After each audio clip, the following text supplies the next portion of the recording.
Muy buenas tardes a todos. Otra vez, mi nombre es Alexander Rojas Ramos. Yo soy profesor encargado del área de historia en el programa de ciencia política de la Facultad de Ciencias Jurídicas y Políticas de la Universidad del Bosque. Y hoy tengo el gigantesco placer de poder dialogar con ustedes en torno a tres grandes categorías, tres grandes conceptos y a su vez también tres grandes problemas que considero pueden ayudar a resolver en parte muchas de las dudas que nos ha generado esta crisis más aguda que estamos viviendo en nuestros días. Golpe de Estado, gobernabilidad y presidencialismo en Colombia es el título de esta corta conferencia. Para la Facultad de Ciencias Jurídicas y Políticas de la Universidad del Bosque y muy particularmente para el programa de Ciencia Política y el Observatorio de las Américas, que es un nuevo proyecto de mi semillero de investigación, es un placer invitarlos a tomar parte en este ciclo de charlas, conferencias y debates en torno a la actual crisis nacional. Muy personalmente, considero que en un contexto de levantamientos desde abajo, resulta crítico contribuir desde la academia a la evolución del activismo de la calle, hacia una fase de maduración en la que la infinita pluralidad de intereses, necesidades y expectativas se cristalice en agendas colectivas, precisas en sus objetivos, coherentes con nuestra época y factibles con nuestras condiciones de posibilidad. Por lo tanto, espero que esta charla sirva no solo para arrojar luz sobre aquello que he considerado las tres grandes cuestiones de nuestro momento histórico, sino también para cuestionar nuestras propias verdades, extender el debate a nuevos círculos sociales o inclusive para definir agendas de acción colectiva más transformadoras. En los siguientes 45 o 60 minutos intentaré responder a las tres grandes cuestiones de nuestro momento. En primer lugar, a esa pregunta que es también un miedo que comparten muchos de mis más jóvenes estudiantes, y es ese temor en torno a la probabilidad de un golpe de Estado en nuestro país. En segundo lugar, intentaré responder a esa pregunta crítica de qué tipo de crisis es la que realmente estamos enfrentando. Y finalmente, intentaré arriesgarme con lo que yo considero una entre muchas otras posibles soluciones a nuestra crisis nacional. De manera que entonces arranquemos precisamente intentando responder la primera de una gran pregunta que sin duda es una gran palabrota en la teoría política. Quisiera arrancar respondiendo esta pregunta también con una afirmación. Ustedes me perdonarán, como estoy yo dirigiendo acá, entonces voy a estar admitiendo a nuevos participantes. Quisiera arrancar respondiendo esta pregunta con una afirmación, que es la siguiente. Considero que las condiciones actuales, la historia republicana y la cultura política de la misma élite colombiana hacen poco probable un fenómeno de un golpe de Estado. Y esta afirmación la quiero responder a través de tres argumentos. El primero de ellos desde un punto de vista puramente conceptual y de la teoría política, esclareciendo el concepto de golpe de Estado. Después pasaré a explicar por qué es tan complicado en el marco de un régimen que, a pesar de sus debilidades estructurales, es desde un punto de vista comparativo una de las democracias más estables de América Latina, sino la más estable. Y sin duda, después intentaré dar algunos puntazos, digamos, muy generales sobre lo que es la cultura política de la élite colombiana. De manera que arranquemos con esta maravillosa pintura que nos recuerda uno de los golpes de Estado más famosos de la modernidad, que es el 18 Brumario de Napoleón, cuando efectivamente termina sustituyendo un gobierno de tres y haciéndose él solo al poder, prácticamente inaugurando una nueva era de monarquismo absoluto en esa Francia post-revolucionaria. Un golpe de Estado es sencilla y llanamente una sustitución súbita y violenta de un gobierno en ejercicio. Usualmente ocurre en un periodo que tiene características de inestabilidad social, como la nuestra, malestar social, insatisfacción, gran oposición al gobierno, pero también de incertidumbre política, es decir, de un grado altísimo de inestabilidad de los mismos órganos de gobierno. El objetivo de este golpe de Estado es usualmente establecer un orden, por ejemplo, un orden que se considera mejor que el existente, o cuando se ha perdido ese orden, sencillamente restablecer un orden perdido. La consecuencia de ese golpe de Estado es básicamente sustituir la élite política, la ruling class, la clase gobernante. Y muy importante, no es más que una sustitución de una clase gobernante, pero que no tiene ningún tipo de implicaciones en el orden de esa sociedad. En ese sentido, los agentes que tienden a ser los líderes de esos golpes de Estado son élites civiles, pero mucho más comúnmente una suerte de alianzas cívico-militares.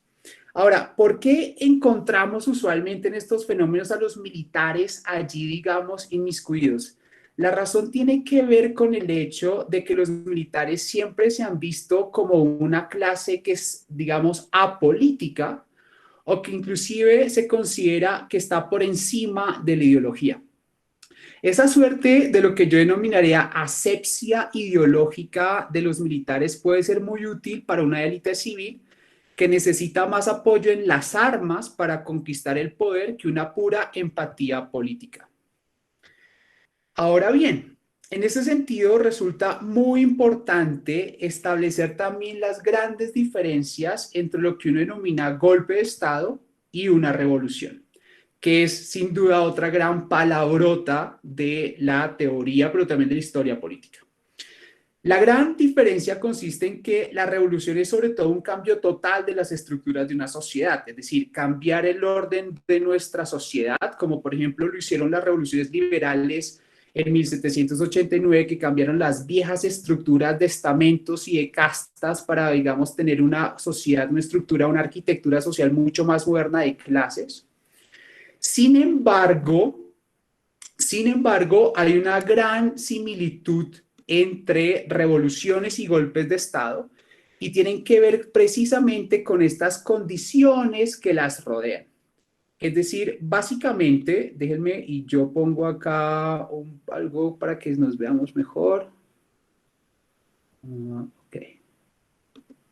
Esas condiciones o esa atmósfera que rodea de inestabilidad social e incertidumbre política también se presenta en esos momentos previos a la revolución.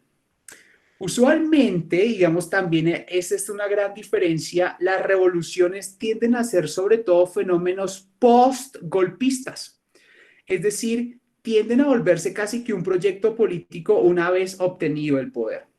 Y en ese sentido, la revolución también no solamente se diferencia del golpe de Estado, sino de un concepto que la teoría política, sobre todo anglosajona, ha venido perfeccionando en las últimas décadas, y es el concepto de un putsch o de esas tendencias putschistas. Digamos que en español, que nuestra lengua todavía desafortunadamente es tan hermosa, pero es tan restringida, digamos, en su nivel científico y técnico, los anglosajones han logrado establecer, digamos, una clara diferencia entre un auténtico golpe de Estado, que en inglés es un coup d'etat, y digamos, un auténtico putsch. Gran diferencia, digamos, un poco para ponerlo en términos en español más claros para nosotros, un golpe de Estado duro y un golpe de Estado suave, si se quiere. Este putsch es una suerte de golpe de Estado suave. Su gran diferencia es que los agentes, es decir, aquellos líderes de ese putsch, son básicamente outsiders, es decir, personas que no son miembros de la élite, que están por fuera del establishment y usualmente construyen su poder con base en estrategias demagógicas y populistas. Yo aquí he traído dos ejemplos extraordinarios para mis estudiantes de historia. El primero de ellos es, por ejemplo, ese putsch o ese golpe de Estado suave que intentó Hitler en 1923, cuando en realidad era literalmente un don nadie, digamos, en la Alemania de posguerra.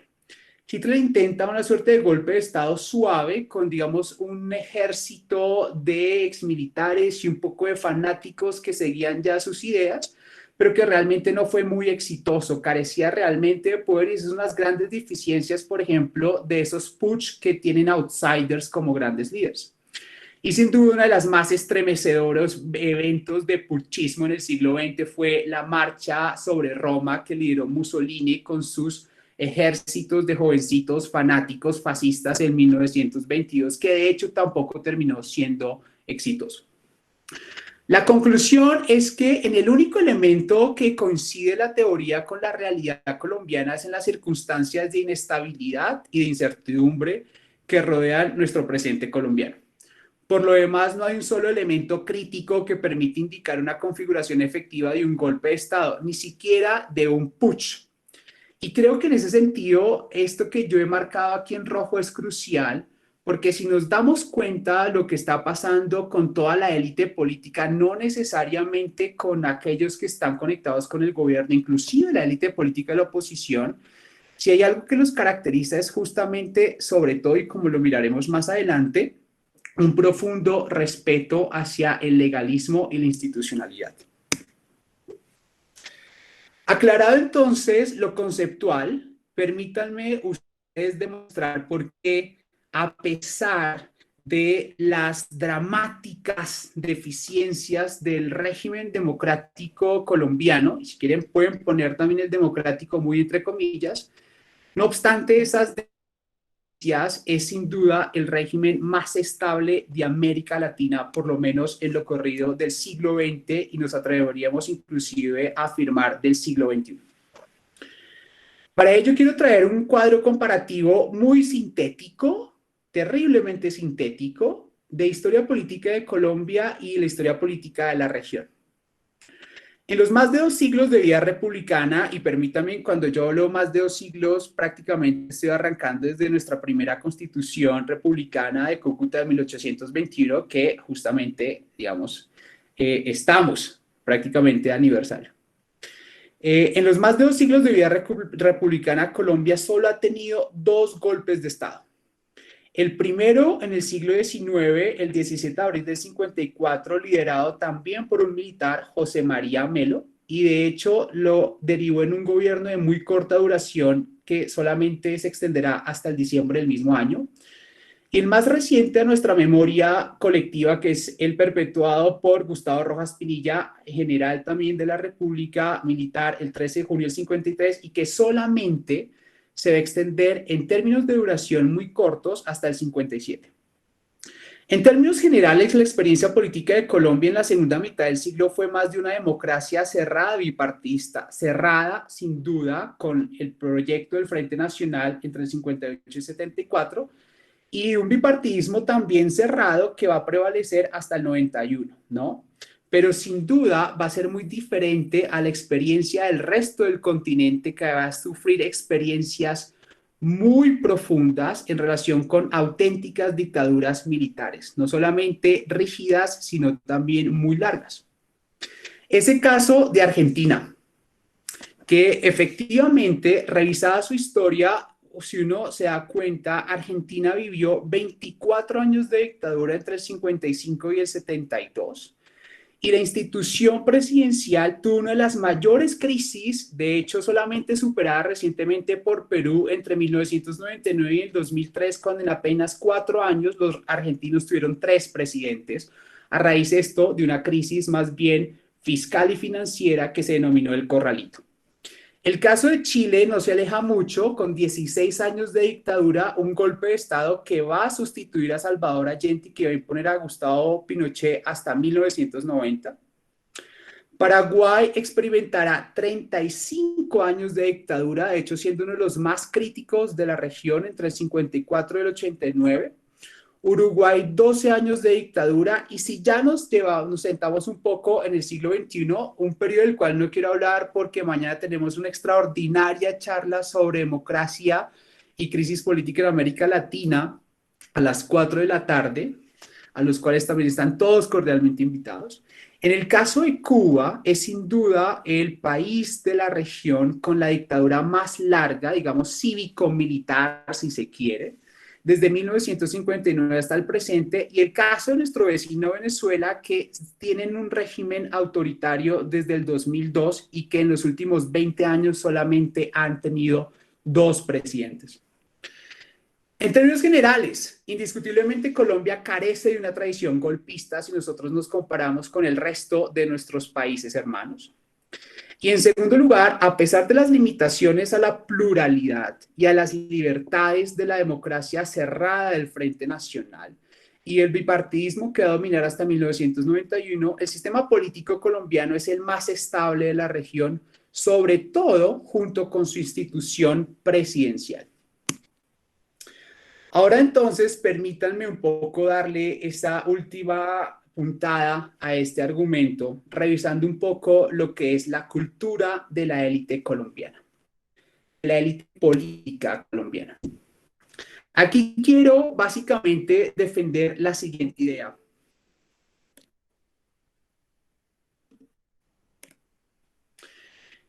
La experiencia histórica acumulada de nuestra élite, particularmente de su ala más tradicional, y quiero hacer aquí una inmediata aclaración semántica.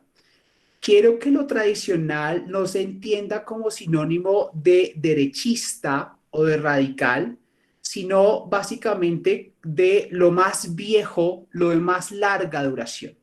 Si lo quieren entender en términos de oligarquía, me estoy refiriendo justamente a esas viejas familias tradicionales de la élite republicana que vienen desde el siglo XIX.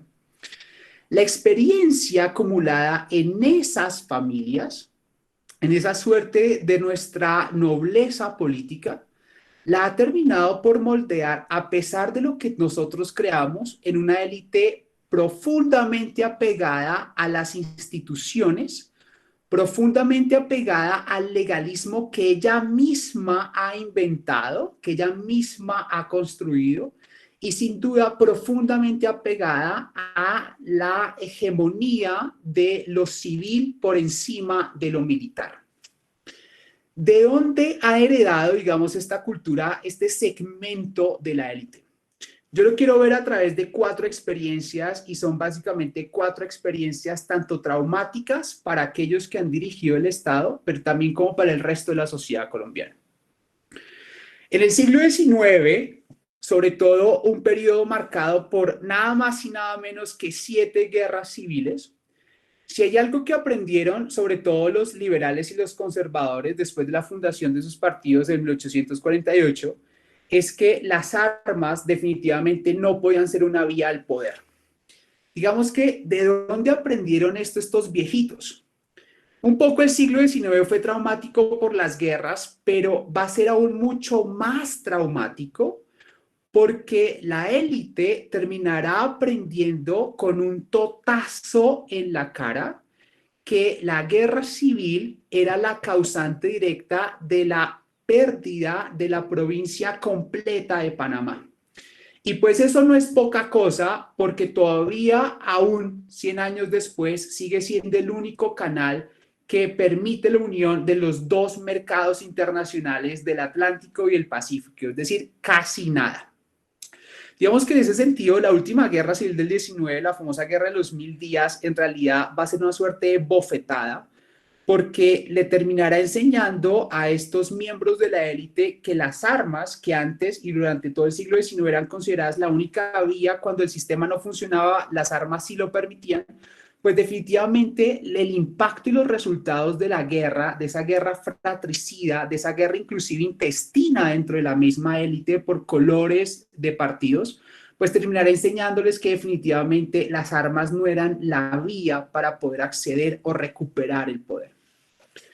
La segunda experiencia traumática de la élite va a estar dada sobre todo por la dictadura muy corta de Rojas Pinilla entre el 53 y el 57. De esa experiencia corta, no obstante, la élite aprendió 2 cosas.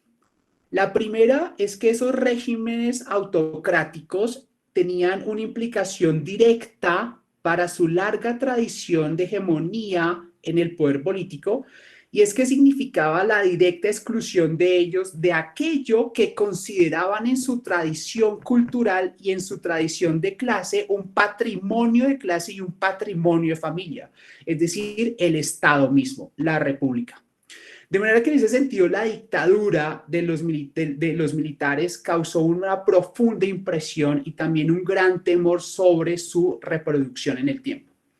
El segundo gran temor de esas autocracias es que una dictadura podía fácilmente convertirse en una economía dirigida por el Estado, y esas economías dirigidas por el Estado iban radicalmente en contravía a las ideas librecambistas que habían apropiado desde muy temprano en el siglo XIX los miembros de la élite, sin importar, reitero, los colores de los partidos, y que se habían dado cuenta que justamente las estrategias y las políticas librecambistas habían sido no solamente la mejor forma de introducir la economía colombiana en el capitalismo global, sino sobre todo de multiplicar exponencialmente su riqueza. De manera que en ese sentido también la dictadura representó un gran temor y acercó muchísimo, alejó cada vez más a esa élite civil de la élite militar. En el tercer lugar, y quiero de hecho mirarlo de una forma mucho más independiente, está el hecho que al interior también de la experiencia de la dictadura, la élite civil comienza a tener un gran temor por la permanencia de los militares en el Estado.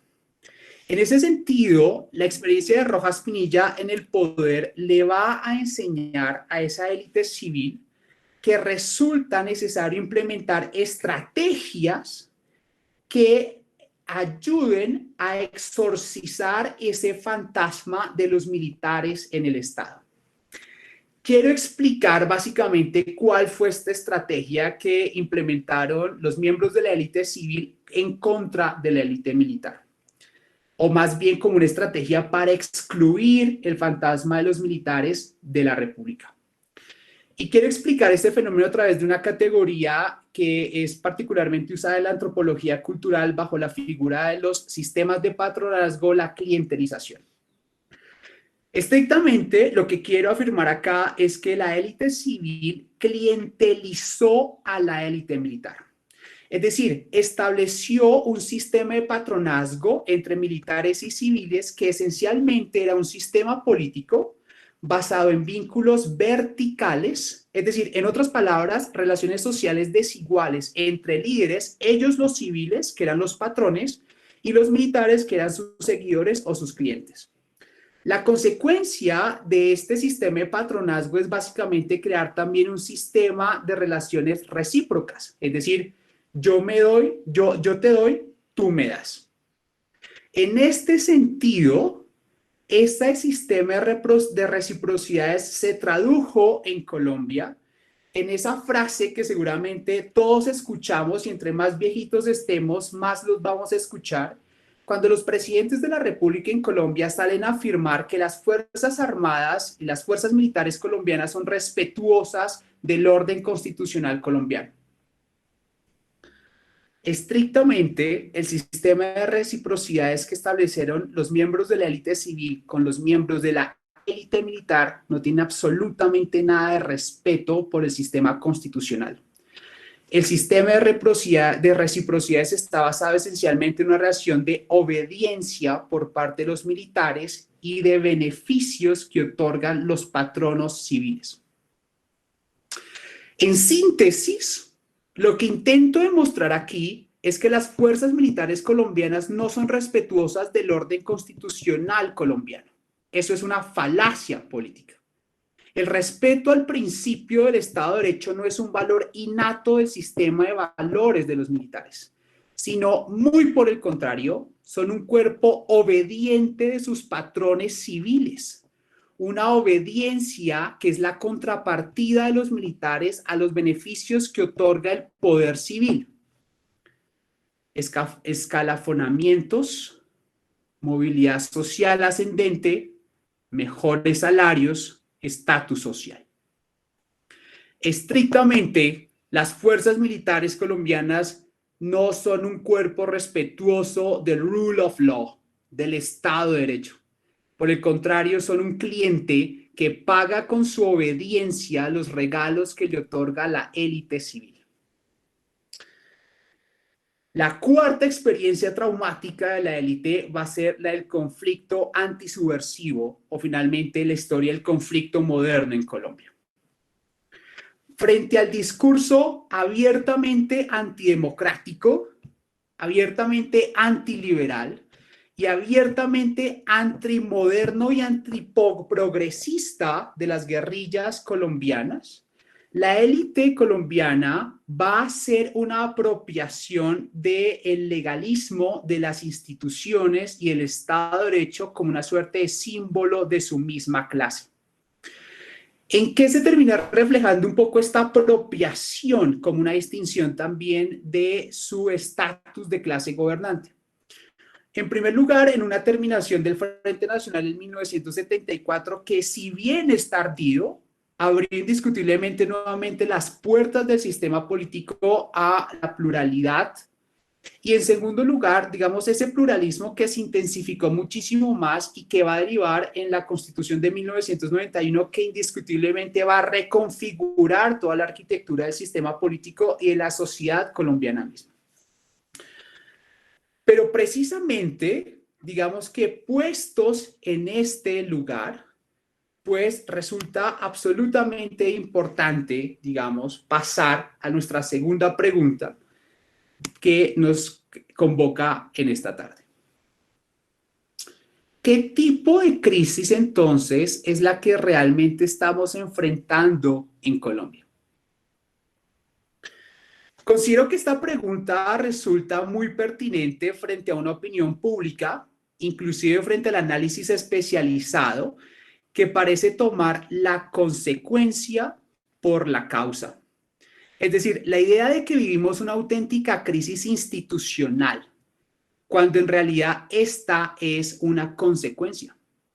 Así, en este apartado intentaré demostrar que la actual crisis en Colombia tiene por causa principal una deficiencia de gobernabilidad. Es decir, en Colombia no estamos cuestionando la legitimidad o la legalidad de la institución presidencial. Y por eso quiero resaltarlo, no de un nombre y un apellido, de una institución presidencial en el marco general de la arquitectura del Estado colombiano. Para demostrar esta idea, quiero revisar básicamente tres cosas. En primer lugar, la historia de la institución presidencial en Colombia. Haré una aclaración nuevamente conceptual muy necesaria en estos momentos de qué es legitimidad y qué es legalidad, para finalmente explicar realmente qué es gobernabilidad y por ende por qué podemos hablar de que nuestra principal problemática es una crisis de gobernabilidad.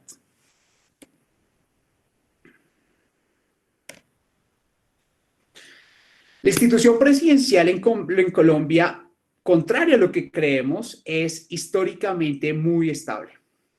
En realidad, en 200 años de vida republicana, solamente un año ha tenido Colombia un tipo de gobierno no presidencial, que es la Junta Militar que gobernó posterior a la dictadura de Rojas Pinilla entre el 57 y el 58, que es esencialmente un gobierno colegial.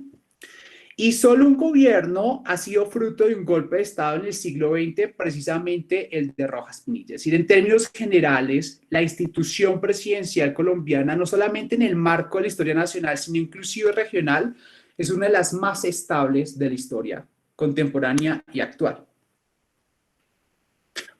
Lo que necesitamos es sobre todo una aclaración en términos a dos conceptos que me parecen absolutamente críticos y que de hecho son usados con demasiada ligereza en el discurso, inclusive a veces académico.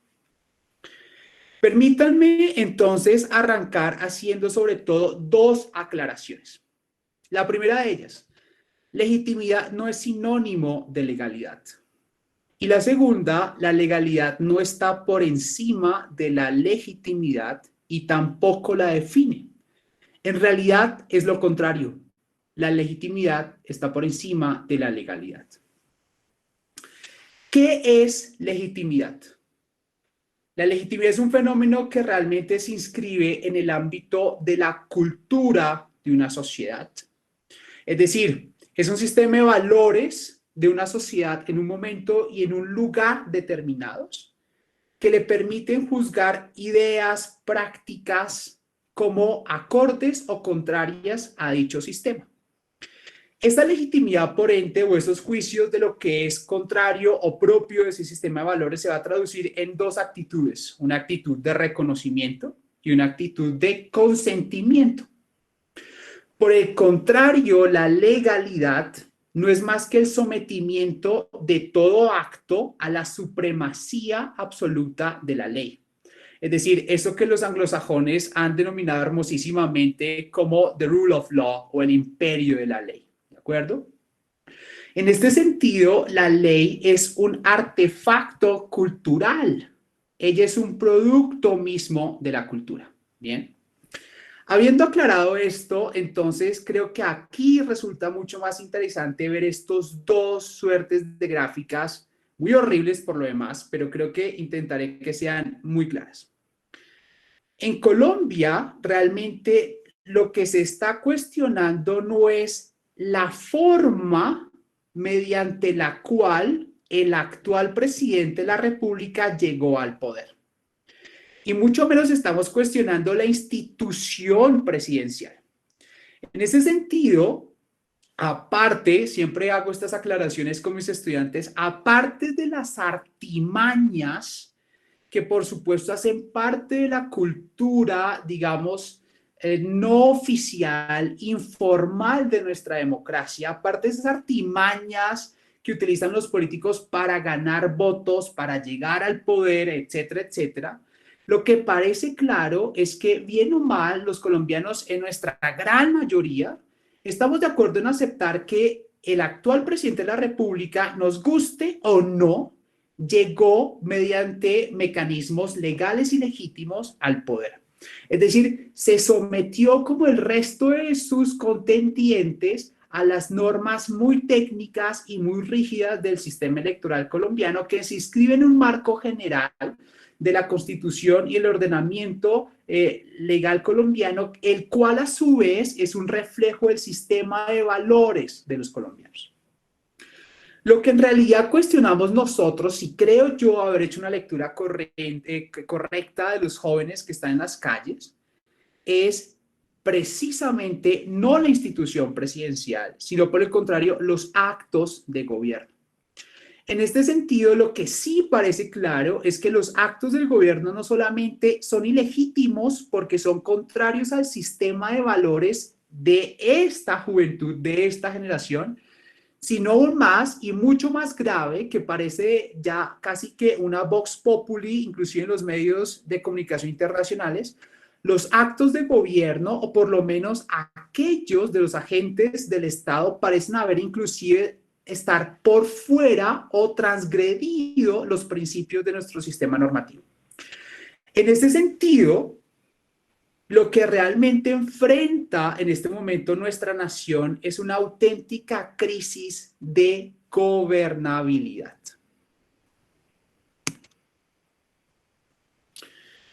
Por ende, en este sentido, resulta absolutamente necesario que volvamos otra vez a la tan importante teoría política para poder establecer y aclarar qué es eso de gobernabilidad.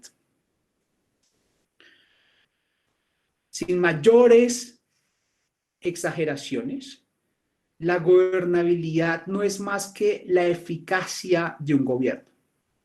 Es decir, la capacidad para hacer cosas. En términos un poco más especializados, es la capacidad de un gobierno para ejecutar políticas. En ese sentido, la gobernabilidad sobre todo necesita de dos cosas. Por un lado, necesita de gobiernos capaces de tomar decisiones, y cuando hablamos de capacidad de tomar decisiones, es sobre todo de gobiernos con liderazgo, con un profundo y agudo sentido de la realidad, es decir, capaces de leer su tiempo, de leer su sociedad y sobre todo respetuosos del Estado de Derecho que le permita revestir sus actos de plena legalidad. Y en segundo lugar, la gobernabilidad dependerá de un sistema que sin duda posibilite que esas decisiones se materialicen en última instancia en actos, en obras, por ejemplo. Bien, que no existan obstáculos. Cuando la gobernabilidad carece de gobiernos capaces de tomar decisiones, estamos indiscutiblemente frente a un gobierno ineficaz. Es decir, un gobierno que es o incapaz de tomar decisiones o un gobierno que cuando toma decisiones toma las peores decisiones. En ese sentido, todo gobierno ineficaz es sobre todo un mal gobierno. Y aquí la máxima puede ser muy peligrosa porque la máxima parece indicarnos que la mejor defensa contra el mal gobierno es que entre menos actúe, menor será el daño. Pero resulta que esta máxima es una gran trampa para la democracia, porque un gobierno que no actúa o que actúa mal puede finalmente derivar en un gobierno estancado, en un gobierno inmóvil, en un gobierno impotente. Y creo que si tenemos un mínimo sentido de nuestro presente, no hay nada más peligroso en este momento que tras medianamente superar una de las más grandes, sino la más grande crisis de salud a nivel global en la era contemporánea, lo que menos necesitamos es terminar atrincherando contra un rincón a un gobierno hasta volverlo impotente. La gravedad de tener un gobierno ineficaz, por ende de un mal gobierno y por ende de un gobierno impotente, es que quien terminará pagando las consecuencias no es ni siquiera el gobierno, sino por el contrario, el mismo sistema político. La democracia termina volviéndose una democracia disfuncional. Puede tener inclusive un gobierno estable en el tiempo, pero inclusive tener un gobierno que termine su periodo constitucional no es necesariamente prueba suficiente para saber que vamos a tener un gobierno que ejecute cosas. Podemos tener un gobierno que termine su periodo constitucional, pero que no haga nada o que haga mal las cosas. De manera que la crisis de gobernabilidad, si la llevamos al extremo de arrinconar un gobierno hasta el punto de volverlo impotente, la consecuencia inmediata es que no es que caiga el gobierno. Lo que se va a terminar destruyendo en el largo plazo es la misma capacidad de funcionar del sistema democrático. Por ende, visto el panorama, creo que ahora sí puedo pasar a mi última sección y es proponer acá una posible solución.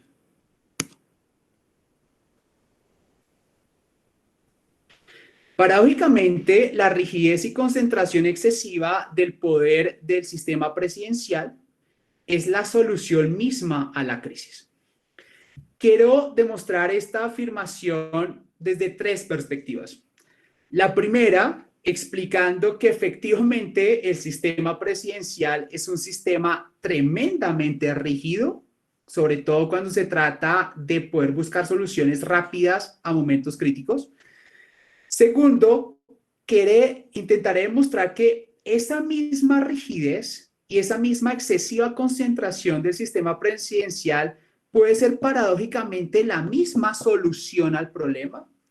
Y finalmente, cuando presente cómo se puede solucionar un poco la crisis, intentaré mostrar lo importante que es para un gobierno con liderazgo y con capacidad de tomar decisiones y ejecutarlas, poder sobre todo comprender la sociedad que gobierna. En este apartado he escogido, y me perdonarán todos mis colegas que son expertos en sistemas políticos, aquí solamente he querido hacer un paralelo de dos figuras muy puntuales, por un lado del sistema parlamentario y por otra parte del sistema presidencial, para mostrar lo rígido que es justamente el presidencialismo. Cuando los sistemas de gobierno parlamentarios entran en crisis, lo resuelven de una forma muy ágil, muy rápida y muy poco traumática. Es esa figura que nosotros conocemos como vote of no confidence o el voto de no confianza. En esencia, lo que busca ese voto de no confianza es remover al jefe de gobierno, es decir, al primer ministro, junto con su gabinete, generar un cambio no traumático de gobierno que inclusive no necesita y no amerita convocar nuevas elecciones. Es decir, un proceso que inclusive termina siendo muy silencioso dentro, claro, con gran escándalos, aquellos que han seguido un poco los votos de no confianza que le hicieron a la última primera ministra británica, pues obviamente sabrán que eso fue prácticamente un novelón internacional. Pero el novelón internacional realmente no es más que eso, un novelón, porque en términos de impacto sobre el sistema democrático británico mismo resulta absolutamente muy bajo su impacto. Por el contrario, cuando nosotros saltamos a un sistema presidencial, aquí las cosas se complican muchísimo más. En primer lugar, porque nosotros en Colombia no tenemos un voto de no confianza. Es decir, no podemos reemplazar a nuestro jefe de gobierno y también, por supuesto, a nuestro jefe de Estado en la figura misma del presidente. No podemos reemplazarlo mediante tal figura. Aquí nos tocan cosas más traumáticas. Por eso aparece la figura del impeachment, que de hecho no es más que un juicio político. Pero el problema del juicio político es que solamente aplica para poder determinar que el presidente ha actuado en contra del ordenamiento jurídico de la nación, es decir, en contra de la misma Constitución. Si esos juicios políticos terminan siendo exitosos, que de hecho son muy pocos de ellos, inclusive en la historia del presidencialismo norteamericano, Nixon ni siquiera salió por una destitución, sino que inclusive antes de someterse al juicio termina presentando su renuncia al Congreso. Pero en el evento que esos juicios, digamos, terminen siendo ganados, pues los presidentes se enfrentan a destituciones, privaciones temporales o pérdida absoluta de los derechos políticos, como en el caso, por ejemplo, de la Constitución Política de Colombia, que lo establece en el artículo 175, y eventualmente derivaría en nuevas elecciones. Lo que quiero decir con respecto a esta figura del impeachment es que definitivamente es un mecanismo demasiado traumático. Es un mecanismo político traumático para un momento traumático con consecuencias traumáticas. En un sistema de gobierno presidencial, esos momentos críticos están sometidos a las pocas probabilidades de éxito del impeachment, del juicio político, o por el contrario, a las aún más improbables faltas absolutas del presidente de la República que contempla el artículo 194 de nuestra Constitución. Los voy a leer acá. Muerte, renuncia aceptada, destitución decretada por sentencia como consecuencia de un juicio político, incapacidad física permanente o abandono del cargo. En resumen, en realidad, el sistema presidencial termina siendo un sistema de gobierno demasiado rígido para poder buscar soluciones rápidas y poco traumáticas en momentos críticos. Pero paradójicamente, esa misma rigidez hace que observemos mejor qué tanto puede ser el poder de un presidente y cómo ese poder puede terminar siendo inclusive muy útil para un momento de crisis. El monocratismo del presidencialismo, es decir, la excesiva concentración del poder en una única persona, es una ventaja absoluta comparada con los poderes más restringidos de un primer ministro. Sin embargo, lo paradójico de este monocratismo es que puede derivar en dos fenómenos. El primero de ellos en un presidencialismo abusivo del Estado de Derecho. Es decir, creo que nuestro Estado vecino es un ejemplo extraordinario para ver en qué termina un presidencialismo que abusa de las competencias que le da una Constitución, o puede derivar en presidencialismos democráticos, es decir, presidentes capaces de sacrificar su egocentrismo por la estabilidad, por la salvación de la nación. Y es aquí donde quiero efectivamente presentar mi idea de que el excesivo poder que tiene el sistema presidencial convierte al mismo presidente en un primero por encima de todos. Es decir, tal como lo define el mismo artículo 180 de nuestra Constitución, nuestro presidente es jefe de Estado, jefe de gobierno y suprema autoridad administrativa. En un momento de profunda crisis de gobernabilidad, si este presidente tuviera la capacidad de poder leer precisamente desde otro punto de vista cómo usar su poder, no para salvarse a sí mismo, no para salvar su partido en las siguientes elecciones, sino para salvar la nación entera, tomaría decisiones radicales, pero todas absolutamente constitucionales. Decisiones como destituir todo el gobierno, conformar un gobierno de coalición, establecer pactos interpartidistas en el Congreso que le permitan repriorizar la agenda del mismo gobierno y por ende, con ese simple hecho de tomar decisiones desde su misma competencia y poder presidencial, recuperaría en un tiempo muy inmediato la eficacia, es decir, la gobernabilidad, por ende, la capacidad de ejecutar cosas y de hacerlas. Sin duda alguna, una vez recuperada la capacidad de gobernar, que es de lo que carece profundamente y críticamente este gobierno, es decir, una vez recupere la capacidad de ejecutar políticas, es necesario que el gobierno recupere sobre todo el sentido de liderazgo y el sentido de la realidad.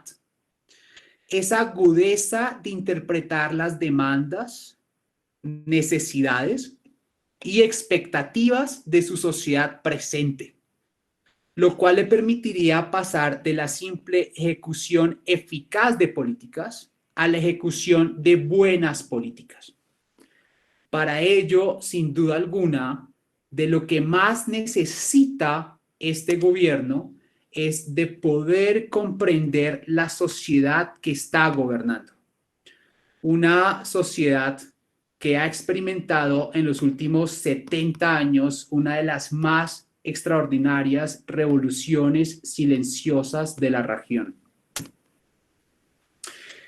Cuando uno observa en estos días programas de análisis u opinión, llama poderosamente la atención una suerte de consenso común entre expertos en torno a la idea de que la Colombia del siglo XXI, la de mis estudiantes, es muy distinta de la del siglo XX, la mía, la de mis colegas.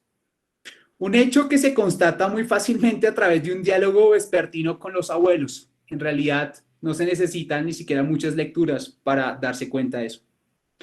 No solo el mundo material de nuestros padres y abuelos ha sufrido transformaciones profundas, sino también sus estructuras mentales, sus comportamientos, inclusive nuestros hábitos cotidianos. Por lo tanto, en este último apartado quisiera mostrar a través de cifras los rasgos más notables de esa revolución silenciosa cuyo máximo producto es una sociedad colombiana que tanto en su cultura material como inmaterial se ha alejado en distancias astronómicas del mundo que construyeron nuestros padres y abuelos. Y quisiera comenzar precisamente por esa famosa revolución urbana. Uno de los elementos, uno de los fenómenos más extraordinarios es precisamente esa suerte de inversión de la pirámide de una Colombia que en 1938, fíjense ustedes, muy entrado el siglo XX, cuando ya prácticamente el mundo desarrollado había casi que ya descubierto la bomba atómica, Colombia todavía seguía muy rezagada con una sociedad que era mayoritariamente rural, casi que el 70%, versus una población urbana que escasamente llegaba al 30-31%. En la segunda mitad del siglo y en el siglo XXI, ese cambio, ese fenómeno ha dado un viraje extraordinario. Hemos pasado de apenas un 45% de población urbana en 1960 a ubicarnos en el 2019, según el World Bank, en una población colombiana que ya bordea el 81% viviendo en cabeceras municipales, es decir, en estructuras básicamente urbanas. Pero más allá del utillaje urbano que transforma nuestras formas de vivir o de hacerlas más higiénicas, ordenadas y confortables, como la electricidad, las redes de acueducto y alcantarillado, recolección y reciclaje de basuras, telecomunicaciones, nuevas prácticas de consumo, de ocio, sistemas de salud, de educación, etcétera, etcétera. Las ciudades, al funcionar como grandes esponjas que absorben culturas, lenguas, razas, ideas, comportamientos, tienen la capacidad de modificar profundamente las formas de actuar y de ver el mundo. Estrictamente, las ciudades tienden a crear culturas más abiertas, pluralistas, tolerantes, modernas y en nuestros días más globales, lo cual significa más acordes con el sistema de valores de una sociedad democrática y liberal. En ese sentido, la revolución urbana no solamente genera un impacto sobre el espacio físico, sino también sobre la cultura inmaterial de los individuos. Segundo gran fenómeno que ha experimentado esta Colombia ha sido sobre todo una transformación también en sus formas de producción. En 1965, el sector agrícola competía literalmente cabeza a cabeza, un tete a tete con la industria colombiana. Para el año 2019, la participación del agro en Colombia en el PIB no alcanza más que el 7%, mientras que la industria se ha catapultado en un 26%. Claro que en términos históricos, si se dan cuenta, resulta casi que un avance insignificante, casi que de pérdidas, sobre todo teniendo en cuenta estas décadas muy cepalistas de los años 60 y 70, donde Colombia realmente tuvo una especie de explosión industrial. Pero eso indiscutiblemente también ha cambiado profundamente la misma sociedad. Visto nada más en grandes rasgos y en dos grandes macro variables. El PIB del país en 60 años se ha multiplicado por 10 veces, es decir, 5 veces ha duplicado su valor. Y el PIB per cápita de los colombianos, que en 1960 era de apenas $251, según el Banco Mundial para el 2019 es de $6,498. Otro aspecto en el cual nuestra sociedad ha cambiado profundamente es sobre todo en una gran revolución educativa y cultural. Tenemos que decir que a pesar de esas fluctuaciones de los gobiernos en los puntos que destinan del PIB para la inversión en educación, por lo menos superamos esos mediocres cifras de 1935 que apenas reportaban un 1 o menos de un 1%, para finalmente llegar a catapultarse en el siglo XXI por encima de los 4 puntos y por lo menos allí nos hemos mantenido en los últimos 20 años a pesar de fluctuaciones. ¿En qué se ha reflejado, digamos, esas inversiones en educación? Tenemos una sociedad críticamente menos analfabeta. En 1980 la población de analfabetos en Colombia alcanzaba casi que el 16% y para el siglo XXI los porcentajes están prácticamente sobre la línea del 5%. Importante este hecho, la educación, porque finalmente se ha traducido en mayores posibilidades para alcanzar una libertad económica, particularmente para las mujeres, y con ello han superado las viejas estructuras del poder patriarcal y los roles tradicionales de la mujer. Esta cifra que ha sido finalmente sacada de la OIT es muy diciente. La línea superior marca precisamente la tasa de participación de las mujeres en la economía, que en el caso colombiano, fíjense que está inclusive muy por encima de países con sectores industriales más desarrollados como México y Brasil. Y sin duda, uno de esos grandes impactos de tener una población y particularmente sectores como la mujer tradicionalmente excluidos con mejores posibilidades de acceso a la educación y como lo miraremos más educadas, es que sin duda han logrado también escapar de esas estructuras arcaicas que hacían de la mujer nada más que unos aparatos reproductores de la familia, y con ello finalmente tenemos unas tasas de fecundidad que han bajado de 8 niños por mujer a inclusive por debajo de 3 niños por mujer, acercándose prácticamente a 2, y para las sociedades urbanizadas y más urbanizadas como Bogotá, las últimas cifras del DANE indican de que inclusive Bogotá está prácticamente en una tasa de fecundidad cero. Estos progresos extraordinarios de una sociedad más educada finalmente se han traducido en que las mujeres han terminado por superar en el siglo XXI a los mismos hombres.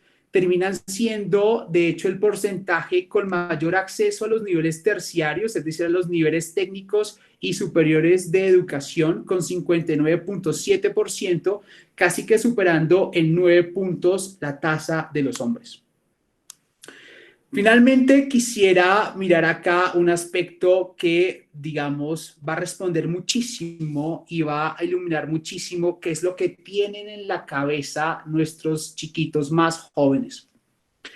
Esta generación es una generación profundamente globalizada. Miremos solamente 3 cifras muy sencillas. Se considera que aproximadamente para el año 2020, casi que un 10% de la población colombiana, que ya bordea los 50 millones, vive por fuera del país. A su vez, por supuesto, tenemos una cantidad significativa de colombianos, más de 50.000 colombianos que para comienzos del siglo XXI habían viajado como emigrantes a Estados Unidos y finalmente se habían radicado en el país. Y en el caso de las cifras más recientes que he podido recoger de viajes de colombianos al exterior en ese periodo de año 2012-2019, para el periodo 2019 se reportaron que en un total de entradas y salidas al exterior los colombianos viajaron casi que 9 millones de veces. Es decir, esto significa que si nosotros lo sumamos con las cifras de los colombianos que residen en el exterior, podríamos decir que 20 millones aproximadamente de colombianos en el 2019, de 50 millones, estaban directamente vinculados con culturas extranjeras y por ende con culturas materialmente más desarrolladas. Bien. ¿Cuál es el resultado, la consecuencia de ello? Que la uniformidad a la cual estamos expuestos de esta cultura global termina siendo un poderoso instrumento para la emulación o la crítica de aquello que consideramos está faltante o deficiente en nuestra sociedad. El resultado final de esta revolución silenciosa es, sin duda alguna, una sociedad colombiana que este gobierno parece ser incapaz o no tener la agudeza suficiente para comprender.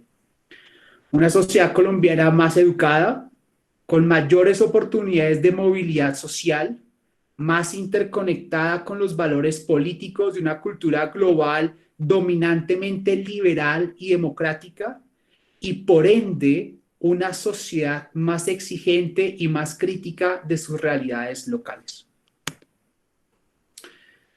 Yo creo que más allá de concluir con que definitivamente es poco probable un golpe de Estado, quisiera sobre todo poner mi conclusión en 3 niveles y en estos términos.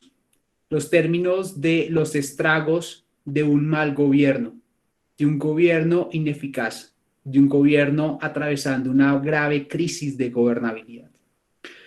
Uno de esos primeros estragos es precisamente que Colombia vuelve a tener una tendencia negativa en eso que había sido llamado hace unas décadas los estados fallidos, que hoy en día se denominan estados frágiles.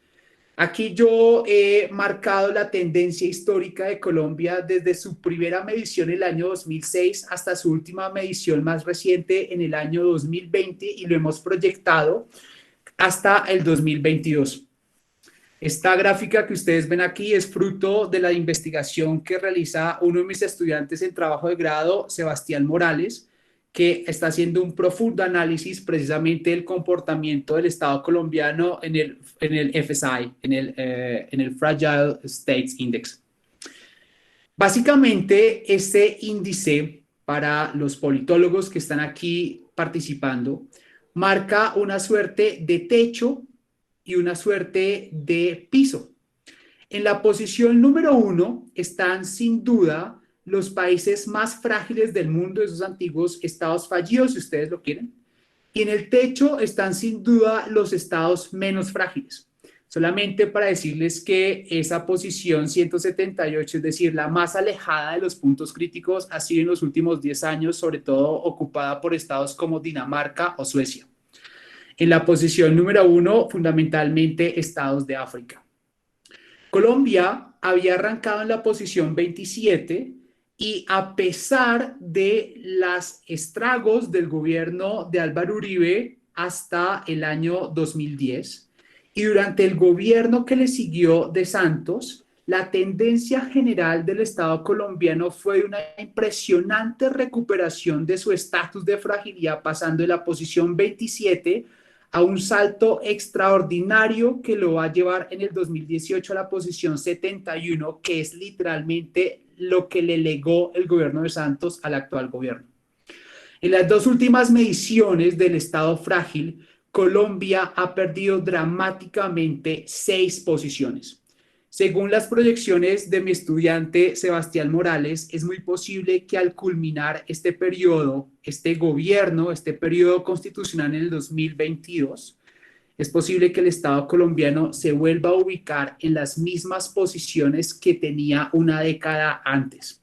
Es decir, de mantenerse la tendencia de este gobierno que hace del Estado instituciones cada vez más frágiles, es posible que para el 2022 nosotros estemos al nivel de estados como Lesoto, Gambia o Suazilandia.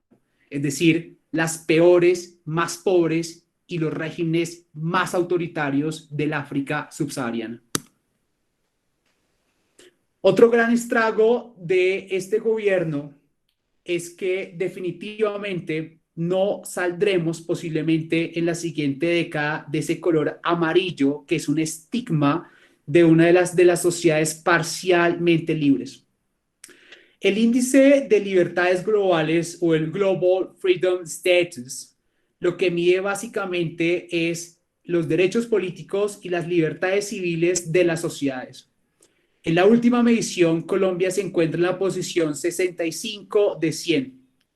Aquí, en este caso, nosotros nos encontramos, contrario a lo que ustedes creen, con los peores estados de África. Nuestros colegas en las posiciones son Nigeria, Somalia, Pakistán y Bangladesh.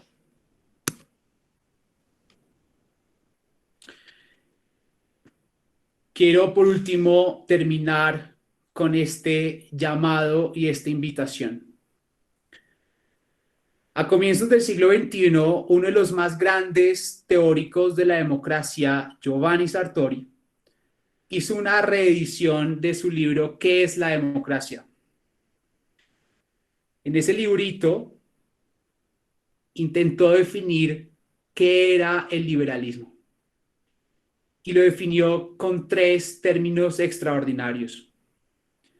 Declaró que el liberalismo, para aquellos que siguen confundiéndolo con el neoliberalismo económico de los años 80, es por el contrario la teoría y la praxis de la libertad, de la protección jurídica de nuestros derechos y un Estado constitucional. Pero lo que ha hecho grande al liberalismo en la era contemporánea y actual es que supo en esas crisis de 1848 descubrir en la democracia a su más grande aliado, la cual le dio ese talante extraordinario de la defensa a ultranza de la pluralidad y el progreso de los individuos. Este finalmente es un llamado para que rechacemos todo discurso que reivindique valores antimodernos, antidemocráticos, antiliberales. Ideas como la intolerancia a la diferencia o la violencia como sustituta de la razón o la quimera de la igualdad que aniquila la libertad. Es un momento para reivindicar la democracia liberal como el espíritu de nuestra época. Muchas gracias.